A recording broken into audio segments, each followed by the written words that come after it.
Yun o mga ka-team, at bumili na kami ng ano, ito talagang binili na namin to kasi yung mga nagkapag-pre-taste dun ayaw na magluto eh.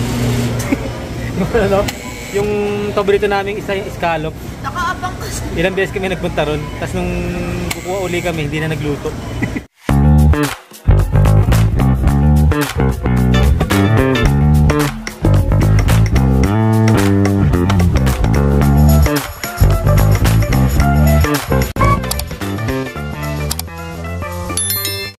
You know mga ka-team, good morning, 7:30 dito ng umaga. At yun, kahatid ko na kay Shakira.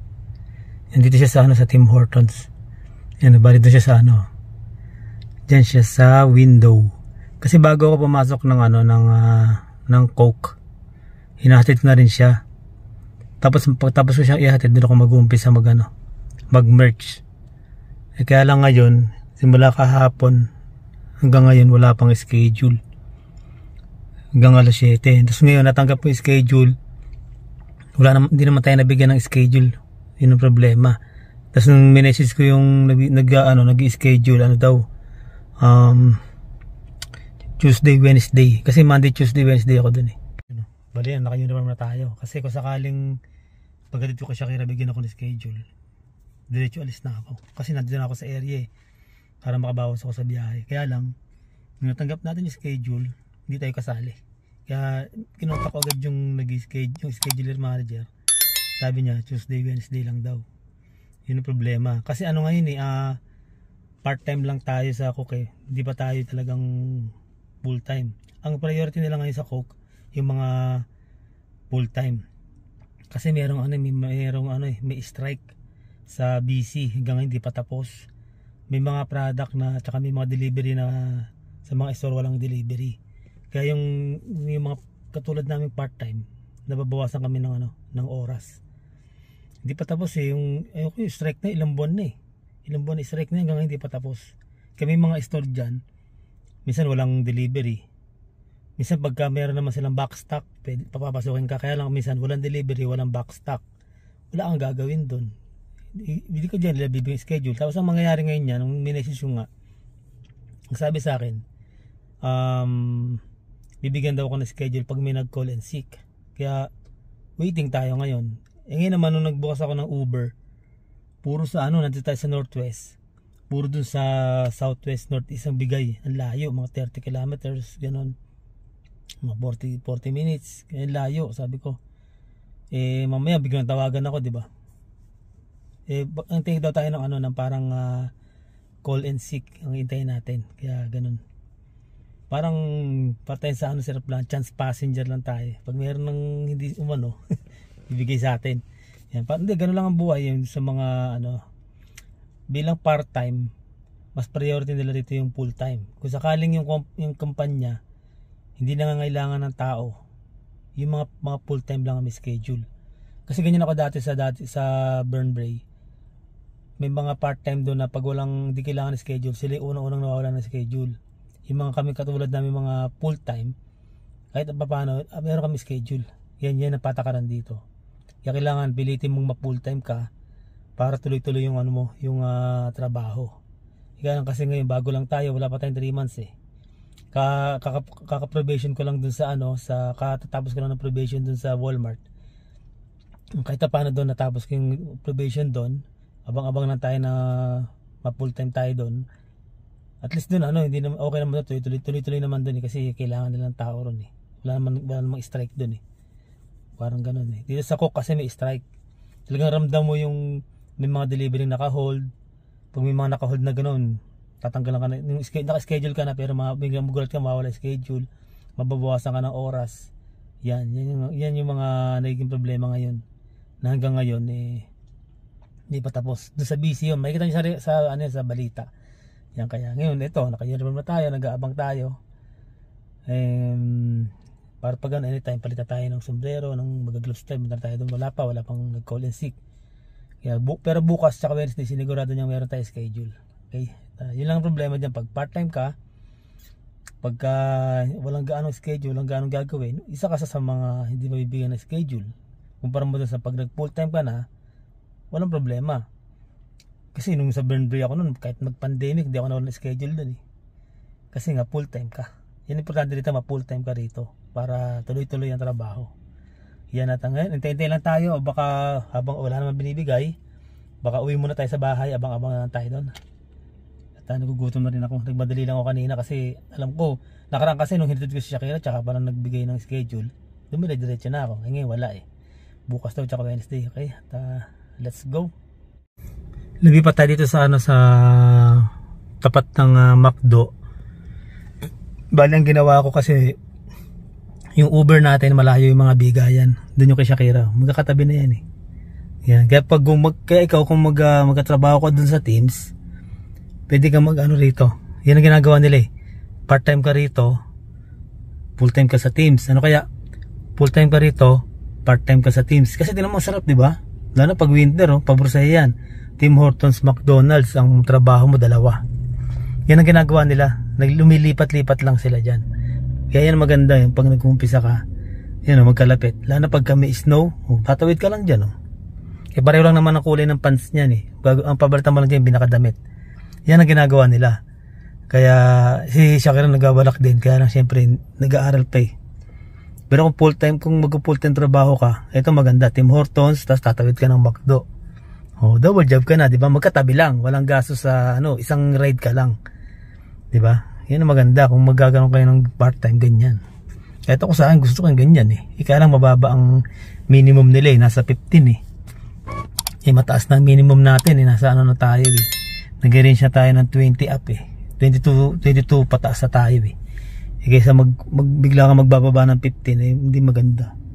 Kaya kapag nag-umpisa ka sa warehouse, tutuloy-tuloy mo na puro warehouse na tatrabahuin mo. Kasi pag sa warehouse ka, mababa ang $20 per hour. Hindi ka nabababa sa mga ganyang Pero lang kung wala kang kung pwede kang kumuha ng isang every weekend, isa lang. Isang araw lang, pang dagdag lang sa income. Minsan ganun gagawin mga kasamahan ko nun eh. Isang araw lang sila sa ganyan. Weekender lang. Pang pang extra lang. Yan. Kasi sa warehouse, maganda sa warehouse kasi bihira sa warehouse. Pero karamihan sa warehouse, Sabado, Linggo walang pasok. Kaya kumukuha sila kahit paano tagisang araw sa McDo or sa Tim Hortons. Yan na, naghihintay tayo. Ang binuksan natin ngayon mga katim yung mag-ano tayo dahil yung Uber malayo mga binibigay. Tsaka yung yung mag-DoorDash muna tayo. Kasi ang tagal ko nang hindi nagagamit yung DoorDash. Kaya sabi ko mag-DoorDash naman ako. Medyo malaki-laki ang bigay sa atin kasi matagal na tayo sa DoorDash. Mas malaki ang bigayan doon. Kumpara mo sa Uber, umaabot pa tayo ng $3 per delivery kasi bago lang tayo. Pero okay na rin. DoorDash naman tayo kasi matagal tayong nawala. Baka masilip tayo ng mawala, biglang i-cancel yung natin, application. Yan, mag-DoorDash muna tayo ngayon. Try natin kung makakuha tayo. Let's go. Wala, hindi ako nakita.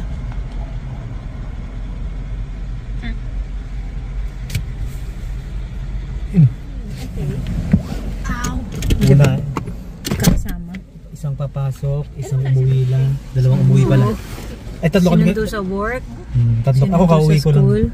Galing trabaho, papasok. Yan. Yan, kompleto ang team. Say hi! Uy, pati naman mukha. Sus Mariosep. Martin. Hi. Ayaw na mag-hi. Mamasyal kami sa Costco. Costco. Pupunta sila. Kasi 3:45 na. Let's go. Dito tayo ngayon sa mga ka-team, Costco. Yan para dito tayo kumain. Para hindi na sila magkapa-deliver. Sabi ko mas mura dito, may soft drinks pa. Kaya sabi ko okay na rito.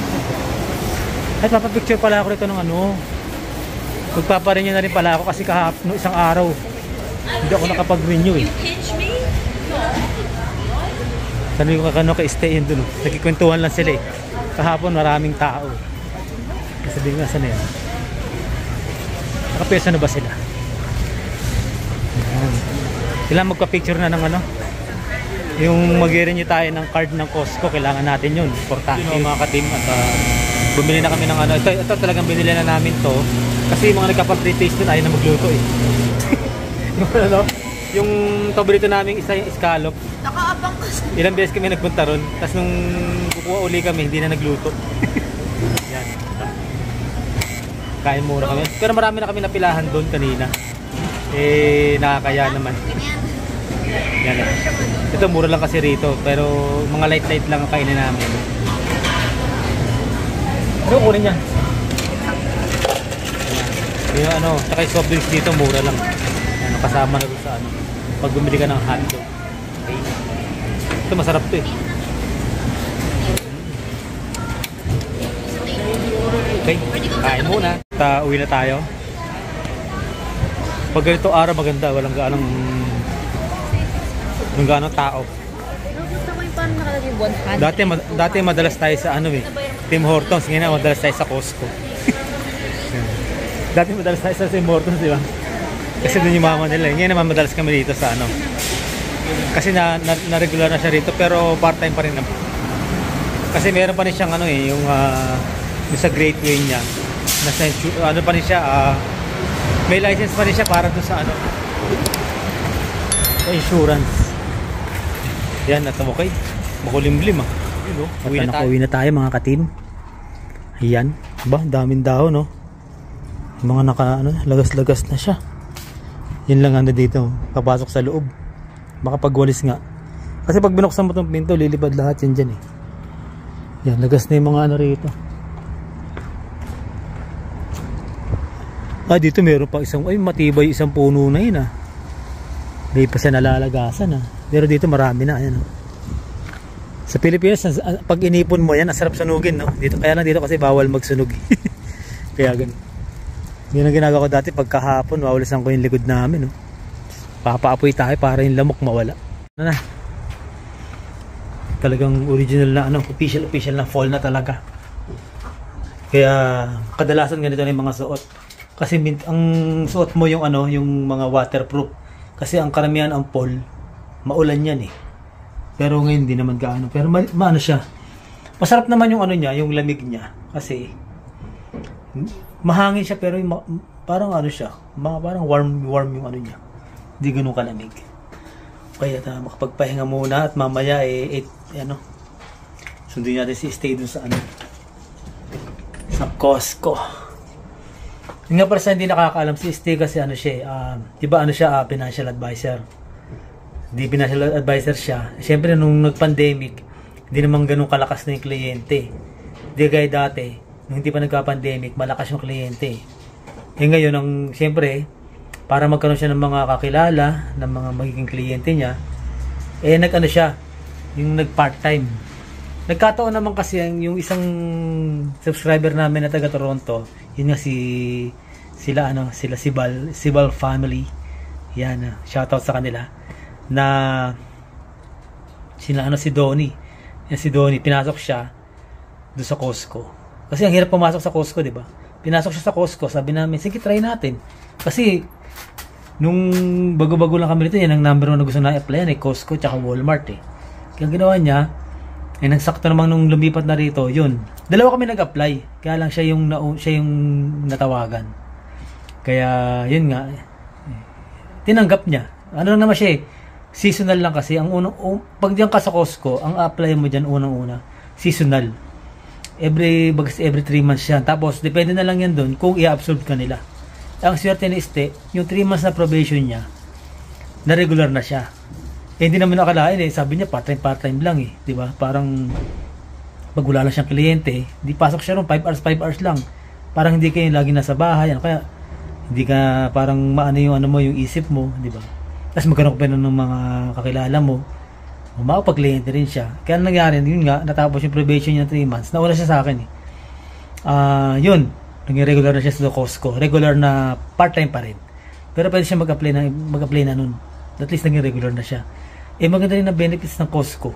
Di ba? Maganda rin ang benefits niya kahit anong sabihin nyo. Ganyan, yung ano namin, yung card namin, libre yun. Habang nandun siya, libre yung card namin. Kaya magkapa-picture lang ako.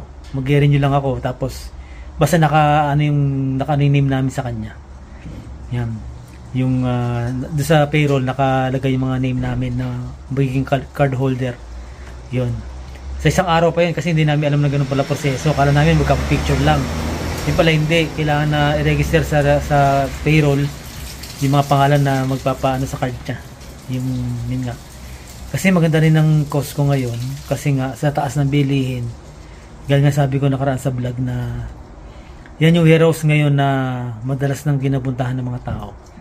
Na ang dami na nagpapa-member kasi nga parang na-appreciate nila yung nga, bibili mo siya ng mura pero marami.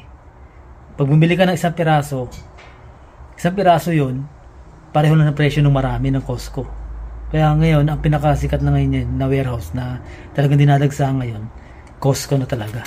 Pakita mo mga tatlong cart, magkano yung tatlong cart na yun? 2,000 mababa ron yung mga naka-cart na ganon sa Costco. Isang cart nga lang na 350, hindi pa mapuno eh. 350 yun, tatlong cart na puno.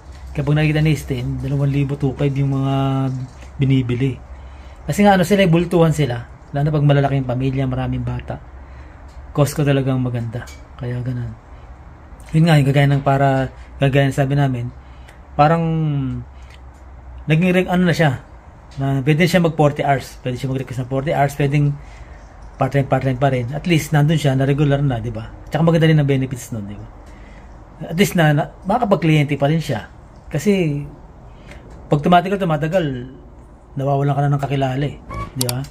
Iba pa rin yung magka-part-time ka sa mga para magkaroon ka ng kliyente.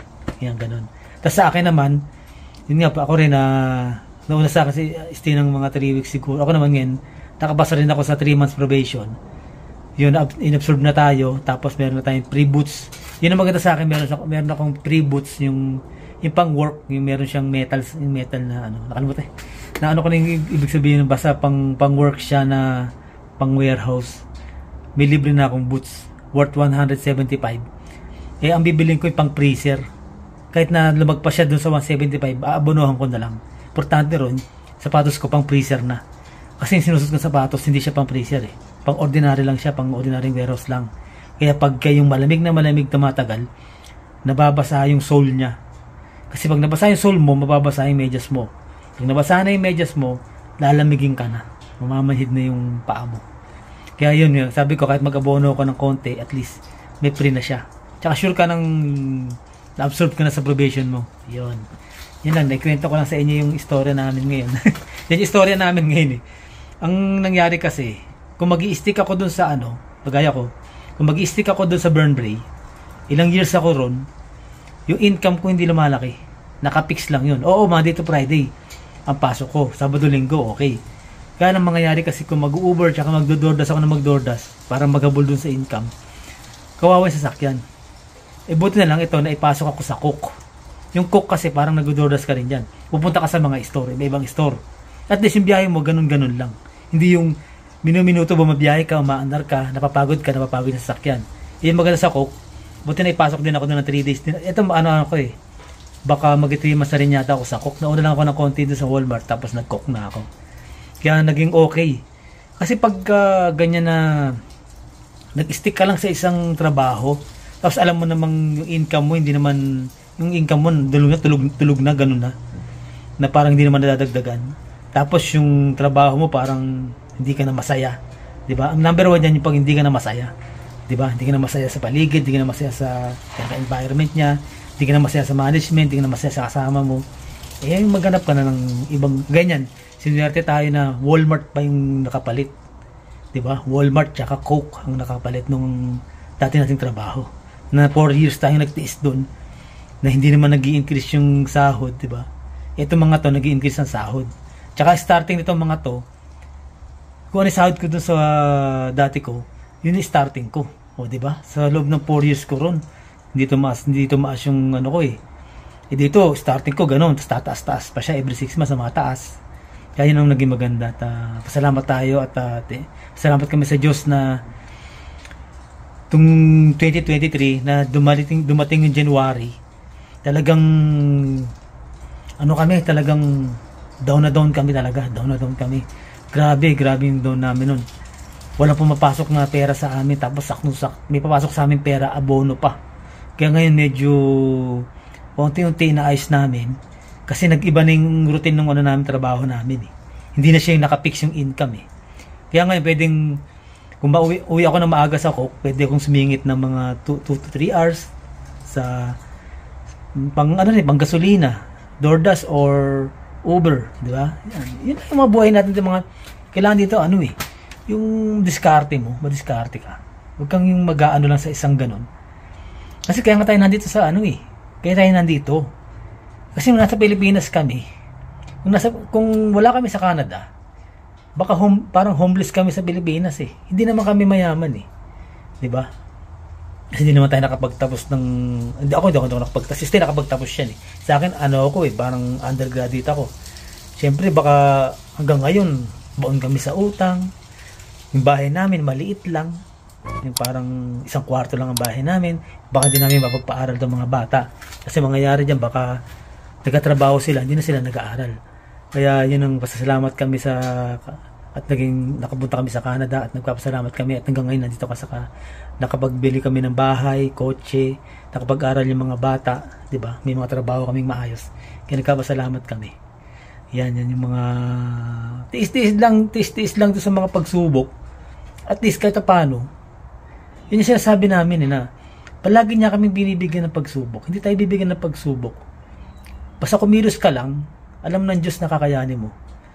Talagang yung January hanggang January ba, ilang buwan yun, talagang hindi namin alam gagawin namin hindi na namin alam gagawin namin nun kasi kung bakit nawalan ng kliyente, tapos yung income namin, siyempre pag nawalan ng kliyente si Este, mababawasan kami ng income, di ba? Tapos yung income ko nakapix lang, di ba? Hindi kakayanin ng DoorDash o ano, kaya sabi ko nag-ship kami, nag-iba kami ng tema.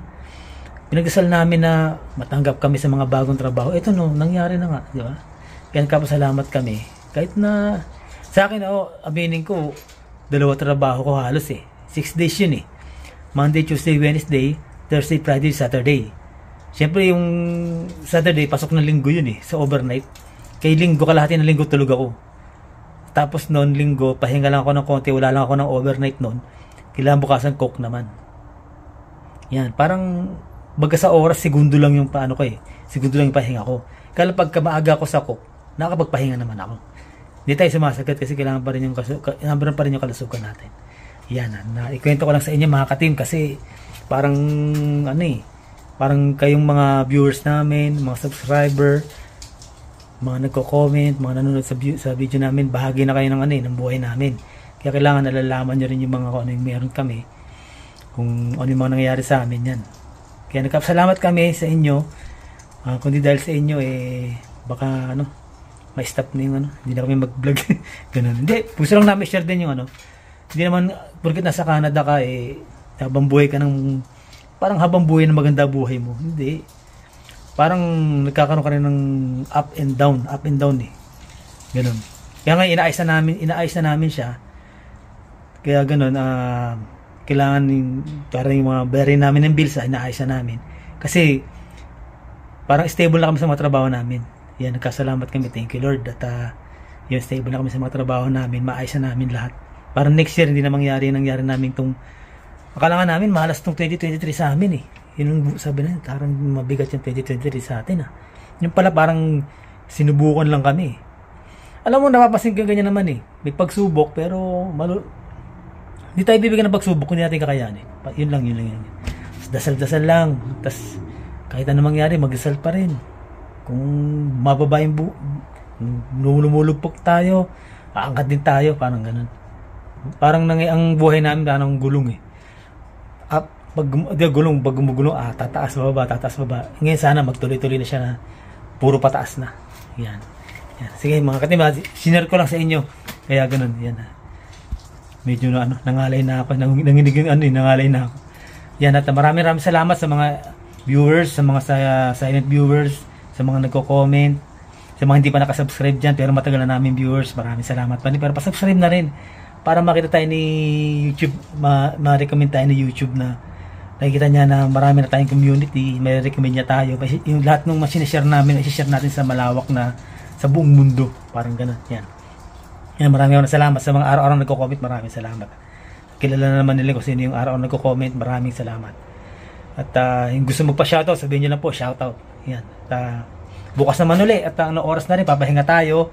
Kasi pag ganyang mag-iintay ako kay mag-edit lang ako, pagkatapos ko mag-edit, tulog ako ng mga ilang oras. Yan, para may pahinga lang din yung ano. Hindi tayo antukin sa biyahe pag nag-drive tayo, di ba? Yan at see you on the next vlog na lang po mga ka-team. Bukas ulit.